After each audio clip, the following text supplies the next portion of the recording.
Today I invite you to pack with me. I am going to teach you travel tips and tricks to help you pack in a carry-on suitcase like I do. My travel hacks are going to help you fit more in that carry-on suitcase. The number one travel tip is to pack shoes, and there are two ways to pack them. Number one, in the perimeter of your suitcase, and since I have a hard-sided suitcase now, I'm going to pack most shoes in the more shallow side because it has that pocket. A travel hack is you do not have to pack shoes together. So when you have an empty pocket of space in your suitcase, pack only one shoe in there. Here are 3 tips and tricks for packing your shoes. Number 1, use a produce bag. Number 2, use a free newspaper bag on your driveway. And number 3, you can use a shower cap. The number 2 travel tip I use when I pack my carry-on suitcase is pack in between the handles of the suitcase. See how there is a cavern of space there? You can pack in that open space. And step number 3 is do not forget to utilize that outer pocket. You can pack small travel essentials in that outer pocket. 1 or 2 outfits will fit in there. Pack some shoes in there. Pack your laptop in there or your makeup case. You are removing bulk from your carry-on suitcase and putting it in that outer pocket. In order to pack small items, I slide them in between the layers of my clothes or in between my cubes when I pack. Another small item I want to show you is my dainty airplane necklace. It is by Nomad Lane and they are sponsoring this video today. They are offering a $10 coupon code that I'll list in the paragraph below. See on the wings there are 4 engines. My husband was very impressed with that and that it is an aerodynamic shape like a real airplane would be.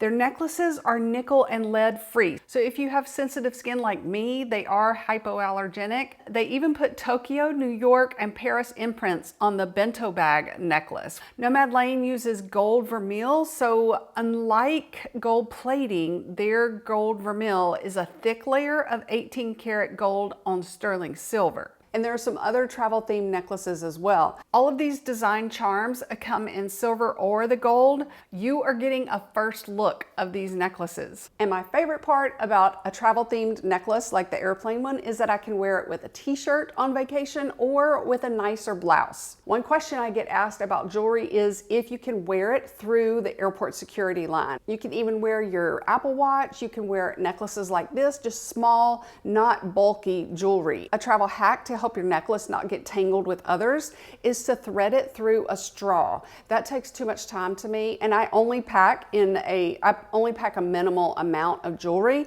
So I'm going to have this little roll-up case, and I have a travel hack for that. You do not have to pack the travel case in its intended roll-up shape. Pack it flat and fit it in between a layer of clothing that you folded, or another method I'm going to teach you. I want you to think of packing in a different way.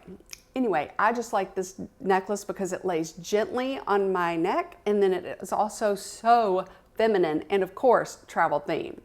Now step number 4 is to pack your clothes. I'm going to show you how I pack using the folding method and the rolling method while including compression cubes. Instead of packing these boots, I'm going to wear them with my pull-on jeans and my navy blue shirt with the airplane necklace. Let's see how much space these travel outfits take up when we use the folding method. I'm going to just fold my clothes like I'm doing laundry because that's faster to me. You are certainly welcome to fold in a tighter, smaller way if that's helpful to you. One travel hack is to pack your pajamas on top of your stacks, however you pack, because those are what you're going to need first when you collapse into your hotel room bed. You can stack your folded clothes, you can nestle them between each other, just make them fit in any space. A travel hack is that you do not have to fold your clothes horizontally. You can also fold them lengthwise. When I used to teach elementary school, we would say fold your paper like a taco or a hot dog, if that makes sense. I just want you to think about the way you pack with a fresh perspective.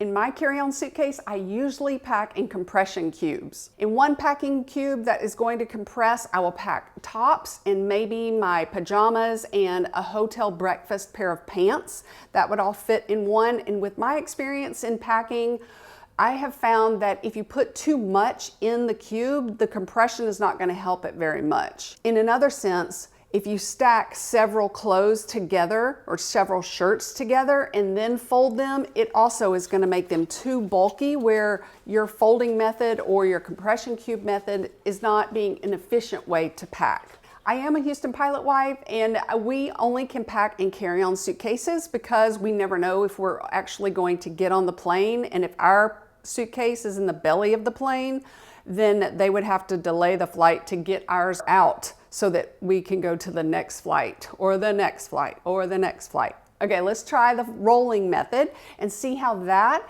is going to take up less space in the suitcase, or will it? When I use the rolling method, I'm going to fold them as thin as I can and then roll them up as tightly as I can as well. To me, it takes too long to do these two methods, but I'm going to use the same stacking method or nestling method that I use for folding. I'm going to make a layer of my rolled clothes and then another layer on top if there is room, or I'm going to nestle them beside each other. I will link a method video where I go into strict detail of how exactly I pack in each of those methods with 2 other new ones, if that'll be helpful for you. Some of you have asked me recently about where to pack a winter coat. I will be making a video showing you several different styles for different weather extremes that can be packed, but I usually pack mine in my outer suitcase pocket of my soft-sided.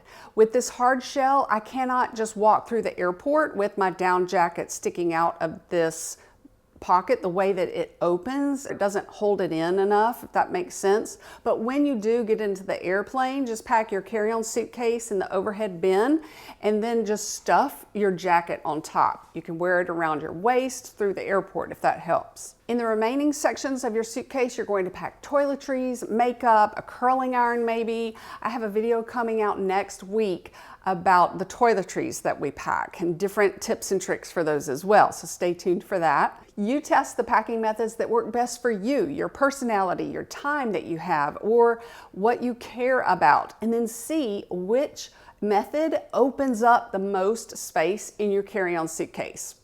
I just released a video about what's in my backpack that I will link up there and in the description box for you. So be sure to say hey after you've watched that video as well, or leave me any questions you have now that winter and fall is around the corner. Thanks for your time. Or your makeup space, makeup case, or your makeup case. A jewelry, like a necklace is to I will show you. Now, step number 4 is how to pack. I just want you press. I am going to pack in one packing cube. I would pack my